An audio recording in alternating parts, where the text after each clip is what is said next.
ado, we are going to hear tonight about Skin Deep Solutions, Biologics and Immunotherapy Explained by Dr. Karl Saardi. He's a dermatologist of the Valley Medical Group in Ridgewood. Thank you, Dr. Saardi, for being with us this evening. You're very welcome. Thank you for the introduction. So I'm Karl Saardi. I'm one of the dermatologists here at Valley Medical Group. Just to give you a little bit of background about myself, I did my residency training in Washington, D.C. at Georgetown in a combined internal medicine and dermatology residency. And then after residency, I kind of hung around and worked at George Washington University for 5 years as part of their residency program and decided to make the move up to New Jersey and Valley Medical Group early last year. And I've been working here since May of 2025.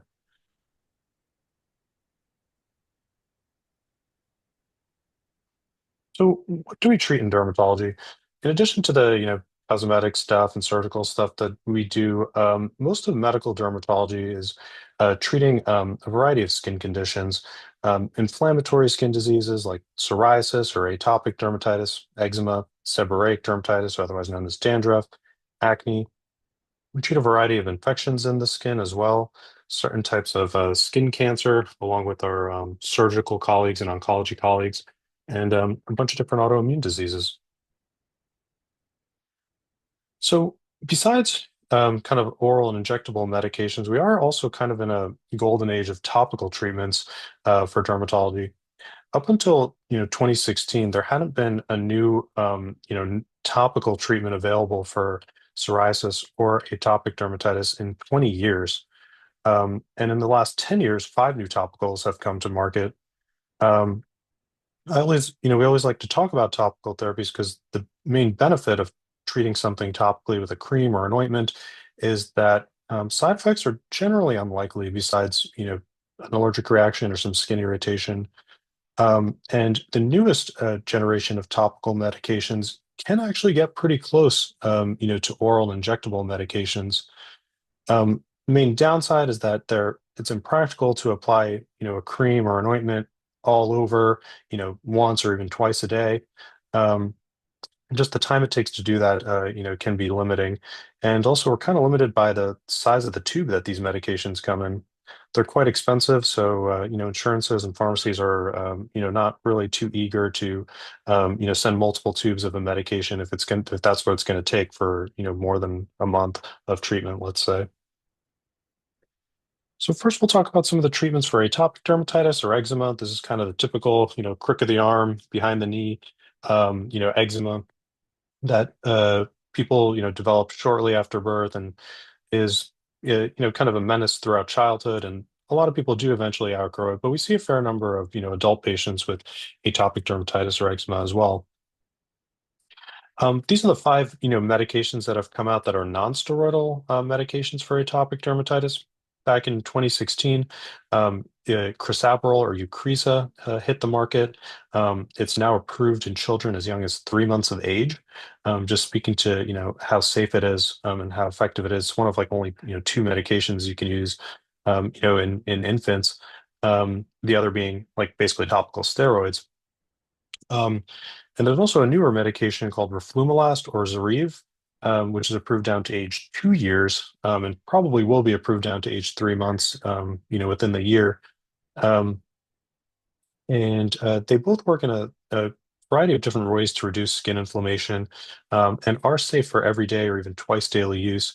The Zoryve is once daily. It's a nice, moisturizing cream that absorbs really well, non-irritating. The Eucrisa is an ointment.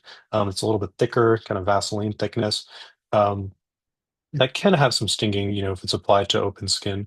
But both are, remarkably safe and can be quite effective, especially in younger children. Um, Ruxolitinib and Deglacitinib, the brand names are Opzelura and Zupco. Two other non-steroidal agents that belong to a family of medications that we'll talk about a bunch of different times called JAK inhibitors. Um, the main side effect with these medications is that when used on the face, they can cause acne. Um, and the FDA has, mandated that any medication that contains an active ingredient in this family, these JAK inhibitors, have a boxed warning for a risk of blood clots and lymphoma. The risk seems low, possibly non-existent so far, at least with the cream formulations.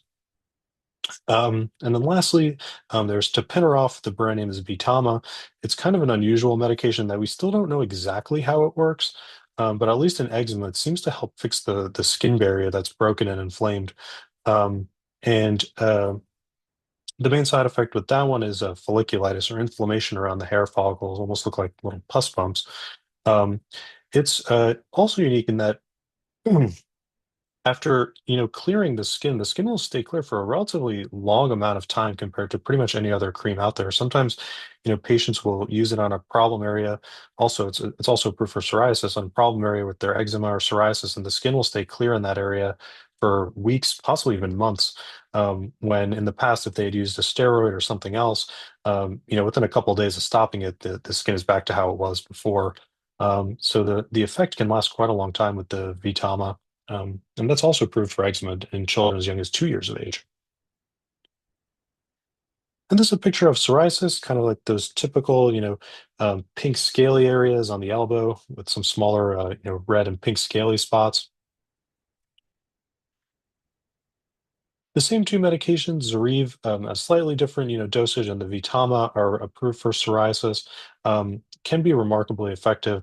When they did these studies, and it doesn't always translate to real life, but people actually got pretty close to, skin clearance of these of psoriasis that you'd see with some of the older, injectable medications, which was really tremendous.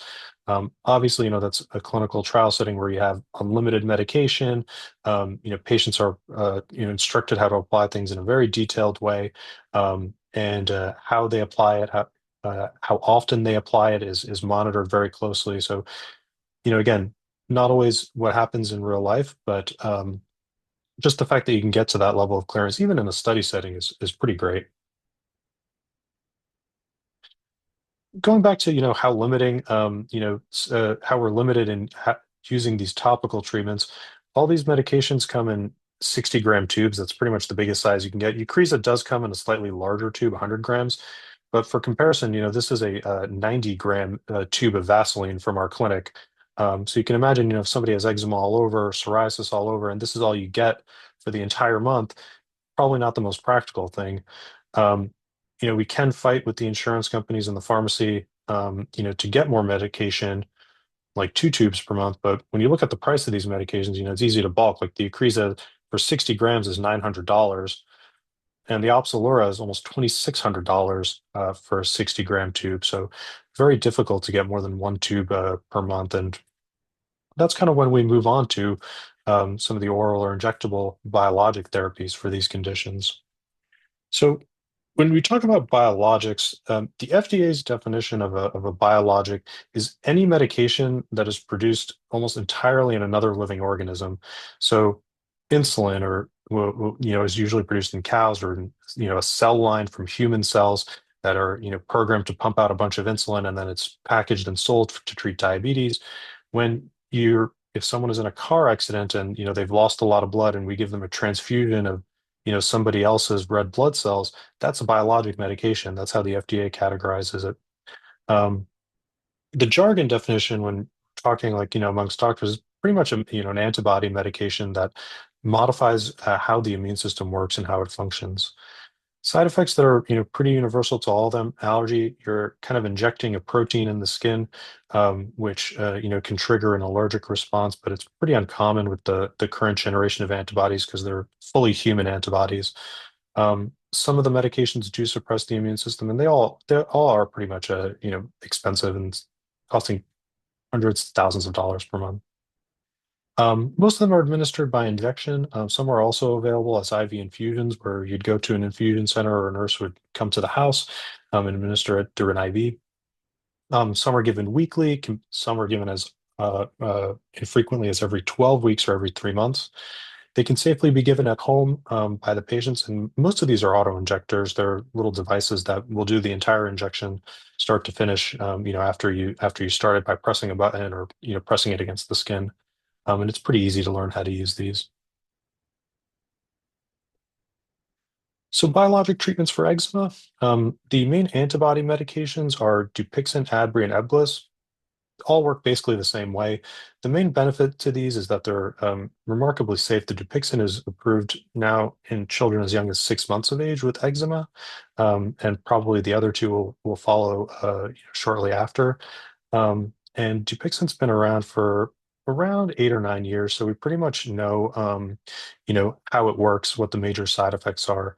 Um, the main side effects that we see pretty often are conjunctivitis. It's almost like a pink eye, but it's not from a bacteria or a virus. It's just a weird quirk of how the medication works. It tends to get better even if patients stay on the medication. We just try to get them through that period. A little bit of joint pain or arthritis is also pretty common. There's really minimal to no infection risk in terms of like serious infections. And actually, what we see in people with eczema that take, some of these biologic medications is that they actually are at a lower risk of skin infections because you're really fixing that skin barrier that's damaged in eczema.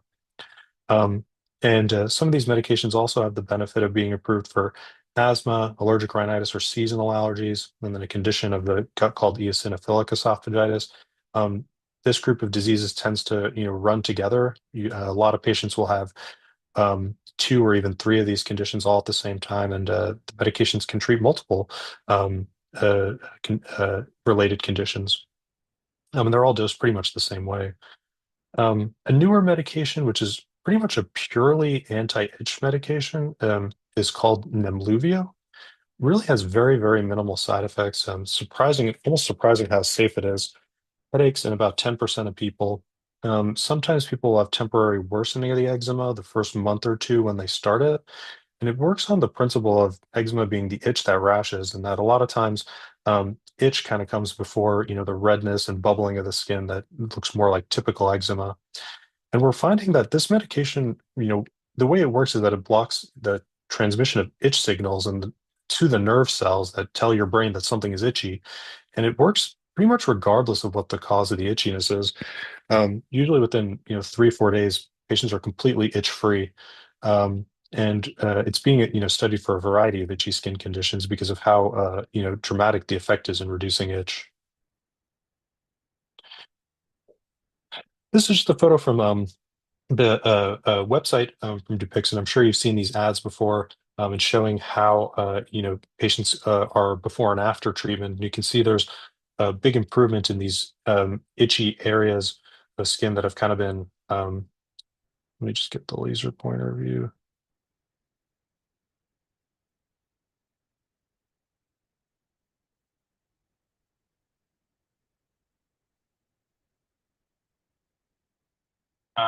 You can kind of see these areas that have been thickened and scratched and kind of had that darker color from pigmentation, clearing up. And there's also a little bit of redness here that's gone in the second picture.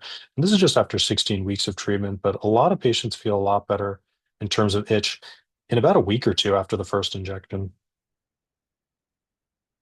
There are also some more immune modulatory treatments for eczema. Again, talking about this category of medications, the JAK inhibitors. Both are once daily pills. They work really fast to clear the skin. Usually, skin looks much, much better within a week or two. Um, when taken, orally, they also do tend to cause a little bit of acne, and mild infections are pretty common.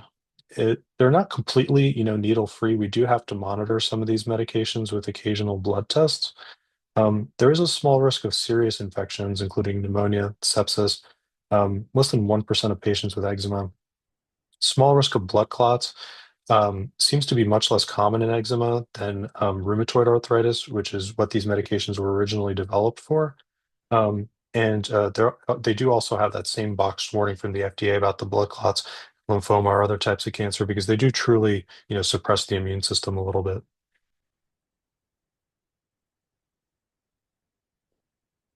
And this shows you, almost complete, skin clearance, 75% or better at about 16 weeks with Rinvoq, which is one of the more common, oral medications for eczema right now.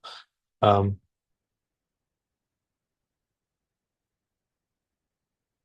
you can see, 40 to 60% of patients, regardless of the dose, had significantly less itch than people that took the placebo or the sugar pill. Um, and that, itch relief starts pretty quickly, usually within a couple days. So moving on to psoriasis, a whole host of, biologic treatments are available for psoriasis. And while we, usually group them by how they work, I like to group them by generations. The first was Enbrel, which came out in 1998. Um, the coverage for these tends to be a lot better. There's also a variety of other skin conditions that they can treat, including Crohn's disease, ulcerative colitis, rheumatoid arthritis, and some other ones. So we still tend to use these medications when people also have like rheumatoid arthritis or something else going on. I'm always, someone who try to kill two birds with one stone. If we're going to put someone on something for psoriasis, why not try to treat another condition if they have it? They do suppress the immune system a little bit, but not too high a risk of serious infections. Most of these are dosed, 1 to 2 times per month. And at least in patients with rheumatoid arthritis, there does seem to still be that risk of, lymphoma, or other types of cancer, but it seems to be, much lower when we're using them for skin disease. The second generation of medications came out with Cosentyx in 2015. Um, there are much less injections with this family of meds, usually every 1 to 2 months, much less immune suppression. They work very, very quickly. And I'll show you some pictures of that. And there's essentially no cancer risk with them. Again, they've been out for about 10 years now and probably another 10 years of development, and there hasn't been any signal that they increase your risk of cancer. Main disadvantage, sometimes we see mild, fungal infections of the skin, like ringworm. Usually we can treat that with, a couple days of an antifungal pill or a cream. They are, much more expensive than the older psoriasis medications. Lastly, we have the kind of third generation of the most recent generation of injectable psoriasis medications, which was Tremfya in 2017, and then Skyrizi and Ilumya. All of them work the same way. Some of them are just 4 injections a year. A lot of patients are able to get by with 2 or 3 injections even. Really don't suppress the immune system very much. The most we notice is maybe a slightly higher rate of, just mild colds and, other winter seasonal viruses. No cancer risk with these either. They tend to be the most expensive, and they are a little bit slower to work. Can take few weeks, sometimes even a few months to get the skin completely clear. But patients are often so happy by the reduction in the number of injections they need that they don't mind that it takes a little bit longer. So these are some pictures that one of my colleagues published about a year ago with Bimzelx, which is kind of one of the newest medications in that second generation, showing how quickly this patient's psoriasis cleared. Within 3 days, within 72 hours, you can see that there's basically no scaling anymore, and the redness is reduced, and then skin is much, much better, almost completely clear after about a week. This is the same patient's arm, showing how dramatic and fast that response was on this medication. There are some oral medications that are out there for psoriasis as well. There's a medication called Otezla that's in this family of PDE4 inhibitors. It works actually the same way as the Eucrisa and the Zoryve topicals work. Um, it's an oral medication. It doesn't suppress the immune system or increase risk of cancer, but it is a twice daily pill, which is hard to stick to sometimes. Less effective than most of the injectables, and probably the most common reason, people will stop this medication is because it does tend to cause, quite a bit of diarrhea when we start it. And that can be, very, very, disabling for patients. And it's probably the most common reason I see patients, switch to something else after trying Otezla. And then there's a medication that's kind of like a JAK inhibitor called Sotyktu, that's available now. It came out about 2 or 3 years ago. Once daily, it doesn't require any lab monitoring. Um, we just have a lot less experience with this medication because it's kind of in a new category, so there's not as much, long-term safety data. But as far as we can see, it really doesn't have that same risk of blood clots, or serious infection. So why is this important? We could talk about these medications for a long time, but um, I kind of did my residency when a lot of these medications were starting to come out and kind of made it to market. And I know from experience that um, before this, the treatments we had were pretty awful. The safest of them was light therapy or UV or phototherapy.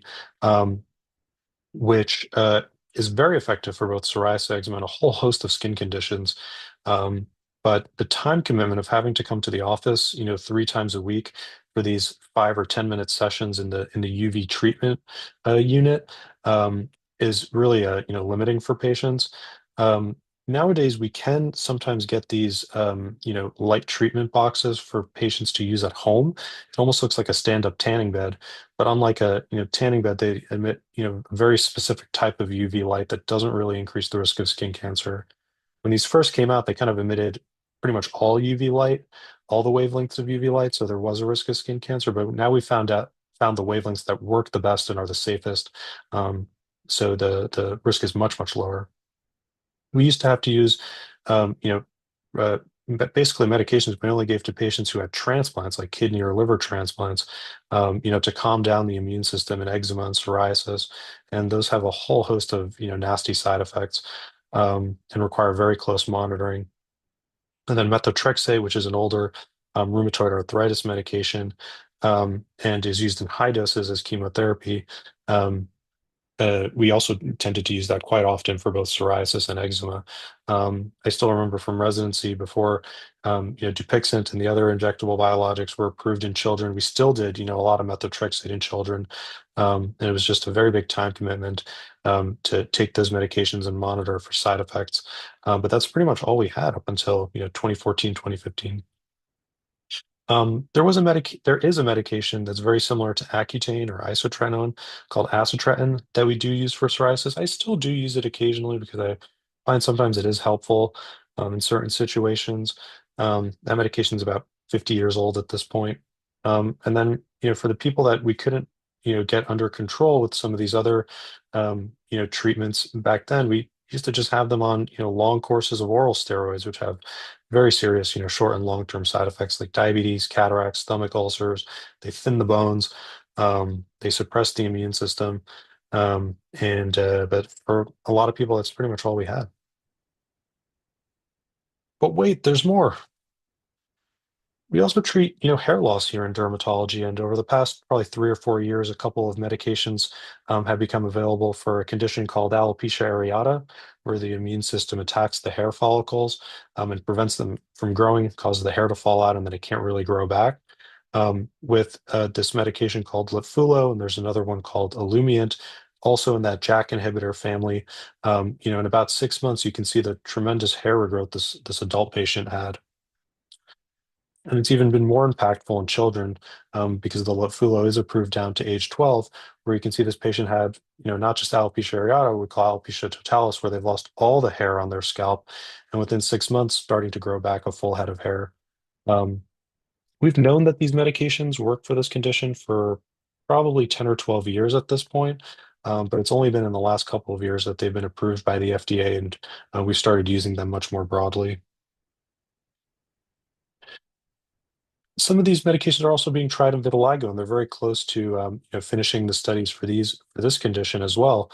Vitiligo is that condition that causes the immune system to attack the pigment in the skin and causes the skin to turn very white, which, as you can see in this gentleman from this ABC News story, how noticeable those spots are on the eyes and the face. And after starting treatment with the Opzelura, the cream, just topically, which is actually now approved for vitiligo. You can see the tremendous, response he's had with the return of that pigment. You can see here how he's talking about how traumatizing it was growing up with the skin condition. Because, kids are mean, and anyone who looks a little bit different, tends to be singled out. And now we have, pretty amazing treatments for vitiligo as well, and there's only more coming out. So what's next? What's in the pipeline for dermatology, and what am I most excited about? One of my mentors from residency that recently submitted an oral medication that's kind of in that same family as the latest generation of injectable psoriasis medications, dosed once daily, remarkably safe, and gets you pretty close to some of these injectable medications with a once or twice daily oral medication that requires no blood tests before or during treatment, very minimal side effects. And I think they're actually going to start studying this in children as well. So this is kind of the latest and greatest. They just submitted, this medication to the FDA a couple of weeks ago, and we're all excited to hear back because this could really be a game changer in terms of, no injections, no blood tests, very effective and very safe. For conditions like lupus and dermatomyositis, probably one of the things that I'm most excited about is these CAR T cell treatments. They've been available for lymphoma for a couple of years now, probably about 5 or 6 years. But what we found is that we can use some of these treatments to treat lupus as well. What these treatments entail is, the patient would go in, they take out a certain type of white blood cell using a machine. Those white blood cells are called T cells. They genetically modify those T cells to calm down the immune system, and then they give them back to the patient. And what happens is that those cells, continue to live inside you and grow and keep the immune system calm. And you can see here in the bottom right panel that, the damage that's going on from lupus starts to decrease, and how their immune system is functioning starts to improve. And this is from, something that was published very recently, where they treated a large group of lupus patients, not a large group, I'd say a small group of lupus patients with this medication, and who were on multiple other medications already for their lupus and still had, very severe disease that was affecting the kidneys, affecting the joints, affecting other organs. Um, and they gave them one dose of this medication and then stopped everything else. And you can see out to a year, they basically stayed off all their medications and their lupus stayed calm. I mean, this is kind of like the, nanobots that Richard Feynman was talking about, little, machines in your body, fixing organs and fixing a medical problem. Except it's not a robot, it's your own cells. So this is something that's really, exciting and potentially curative for a whole, host of autoimmune diseases, both in dermatology and in other areas of medicine. And lastly, we'll just touch on some of the immune therapies and some of the newer therapies for skin cancer. Um, Back in 2011, the average survival if you had stage 4 or metastatic melanoma was about 6.5 months. And with some of these combination treatments that actually activate your immune system against the cancer cells, an average patient with melanoma is living about 7 years. So that's really one of the major advances in both dermatology and oncology, and it really all started with melanoma, which is something that we deal with pretty often. And now it's translated to a whole bunch of other cancers, kind of harnessing the power of the immune system to get rid of cancerous cells rather than trying to kill them with very toxic chemotherapy. So in case you haven't noticed, in dermatology, we like to repurpose things. So medications in the same family have actually been used in other types of skin cancer. This was a gentleman who had squamous cell carcinoma. You can see this, sorry for the graphic picture, but you can see this massive, tumor on the side of his head. Um, and this, you can see the date here, November 26, 2019. And about 4 months later, after just 4 doses, that tumor is completely gone without any radiation, without any surgery. Um, and these are, this medication, Libtayo, is available for both squamous cell and basal cell carcinoma, where the surgery would just be way too disfiguring. And it's much easier to, remove something that's the size of a, you know, penny or a quarter than it is to, remove a larger tumor, as you saw in the first picture. So, really pretty tremendous advances in harnessing the immune system to fight cancer, both skin cancer and other types of cancer. But we were kind of prideful in dermatology that started with melanoma, which had a awful prognosis, but is now much, much better. So thank you guys all for tuning in, and I'm happy to take any questions.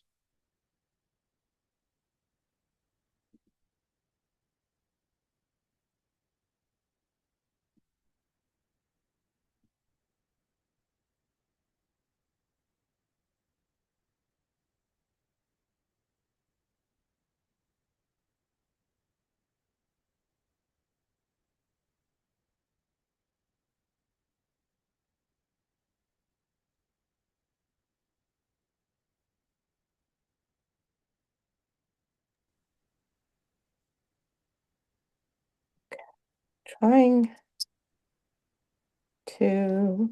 Hi, I'm trying to unmute myself. Thank you very much, Dr. Sardi. I don't see any questions at this time. We certainly appreciate all this important information. It was very interesting and up to date. Um, and so thank you very much. Really appreciate it. Take, Oh, the time. I think someone does have their hand up now. Oh, okay. I can't see the questions. Are you able to, Doctor? I can just see their I can just see that someone raised their hand. Yeah, I'm having trouble. Why? Perhaps I'm on my phone. Uh, I unfortunately I apologize to everyone. Having a kind of a tough time here. Um, don't know Oh, why. wait here. Chat, Oh, hold on. Q&A. You got it? Were you able to find it? Oh, yeah, yeah. Okay. Did you want to address that Oh, yeah, I see them question? here. Yeah. Okay. Great. Um, Thank you. yeah, one of the questions was about something called Gram-Little disease. Um, I think it's Gram-Little Picardiolus. Um, yeah, that's a tough one. There is you know, a pretty long treatment ladder for that. It's probably in the family of another skin condition called lichen planus, um, that uh, doesn't have any FDA approved treatments at the moment. I can tell you the things that, have been tried. Some of the psoriasis medications, can be very effective. Um, there are some older non-immunosuppressive medications that can be used. There's one called sulfasalazine that's fairly cheap and effective, with very minimal side effects. Um, and then honestly, Accutane or related medications can work for that as well. And the most interest, recently has been around some of these JAK inhibitor medications, um, because they do tend to work a lot like, steroids without a lot of the long-term side effects that the steroids have, long and short-term side effects that the steroids have. Um, but yeah, that's a tough one of a very rare condition. I've probably only seen it once or twice. Relationship between psoriasis and heart disease. Yeah, that's a tricky one. So there is a lot of interest in, psoriasis and how it leads to heart disease, and what we know is that, when you look at patients who have psoriasis and the rates of, coronary artery disease, in other words, like heart attacks and narrowing in the arteries around the heart, um, and also narrowing in arteries in other parts of the body, it seems to be that psoriasis is almost as bad as smoking for you, when it comes to heart disease. And it's been really tricky, to figure out, what we're supposed to do with that information. There was a colleague of mine who used to work at the NIH, who was studying this relationship. And what we know about psoriasis and heart disease is that when we do, a very specialized type of scan of people's bodies, and we look at the inflammation in the walls of the blood vessels, in patients who have psoriasis, is what we think leads to heart attacks, because we know that people that have that and don't have psoriasis are at higher risk of heart attacks. When we look at those scans in people with psoriasis and we put them on some of these, injectable biologic medications, that inflammation in the arteries actually goes away. They looked at that, with a medication that I didn't talk about today, but it's called Stelara. And it's like a day and night difference. It's like someone turned off the lights. There's like all of a sudden no inflammation in the blood vessels. Whether or not that actually lowers, the risk of heart attacks, um, a heart attack and stroke really, we don't really know. Um, we kind of assume it does, but it's not like, the same way like a cholesterol medication would reduce your risk of a heart attack. And it's tough because in dermatology, we don't tend to do very large studies. There's just not a lot of funding for it. Um, there's a cholesterol medication that was studied, and in order to get it approved in the U.S. and the European Union, they had to enroll 250,000 patients, in the study to show that it helped. And these were patients who had already had a heart attack. When you look at all of the psoriasis studies for every medication that's ever been approved for psoriasis in the U.S., it doesn't equal 250,000 patients. But that's how many patients they had to show that, it reduced your chance of heart attack. So it's going to be a difficult one to prove that, starting something internal, starting a systemic medication lowers the risk of heart disease and psoriasis. But it's a very interesting question. But so far, all signs point to yes. Any recommendations for lessening the skin discoloration of sclerosis after psoriasis cleared up? Um, yeah. Typically, at that point, like whether someone has psoriasis or eczema, and once we've gotten, the disease under control, those shouldn't really be like scarring conditions. So typically we can try, bleaching creams, for short periods of time to help lighten up the skin a little bit more quickly. Um, Sometimes medications like Retin-A or tretinoin, it's like basically a cream version of Accutane, can help speed up problems with pigmentation and discoloration after someone's had some inflammation in the skin. That's typically where we start. And then of course there's always cosmetic lasers that can make short work of discoloration in the skin. It's really best to be stable on one of these medications before trying some of these bleaching creams or trying some of these more expensive cosmetic laser treatments, because end up chasing your tail. If the disease is still active and new areas are appearing, those areas are just going to discolor as well. So best to make sure things are very, very calm. Red Thank light you. Okay. therapy. Yeah. Go ahead, continue them. So thank you for fielding the questions, doctor. Mhm. Oh yeah. Any red light therapy for I'm assuming for hair loss. Um, it's been looked at. I haven't really seen, amazing results with some of the like supplements or the red light treatments, the shampoos for hair loss. Really the more medical treatments like a pill or a topical um, is going to be your best bet. I don't think they're harmful. And but I think they're best used alongside some sort of other, medical treatment. And there's a question about bullous pemphigoid. Yes, the Dupixent, which was originally approved for eczema, just got approved for bullous pemphigoid about 4 or 5 months ago. And uh, it's probably the most effective thing that's out there when you look at risk and benefit. Um, and yeah, that I think the Dupixent's the only thing that's out there for bullous pemphigoid right now, and it can be very effective. I like that one a lot. We had been using it for bullous pemphigoid for probably a year or two before the FDA approved it, and had multiple positive stories about that one. And I still do currently use it. That's all the Q&A that I can see at the moment. Yeah, I apologize to you and to everyone. I'm having trouble seeing my chat box and Q&A box on this device. So thank you so much, Doctor, for fielding those questions and for the excellent lecture. It was wonderful, really, really thorough and interesting. Thank you for everyone for tuning in. As I mentioned earlier, we will be sending you another email from Community Health at valleyhealth.com with a survey. If you would take the time to complete that and send it back, that would be wonderful. In addition, there will be some other lectures coming up. If you go to www.valleyhealth.com/events, that's www.valleyhealth.com/events. You can find out about some other lectures coming up. Everyone have a lovely evening, and thank you again, doctor, and thank you.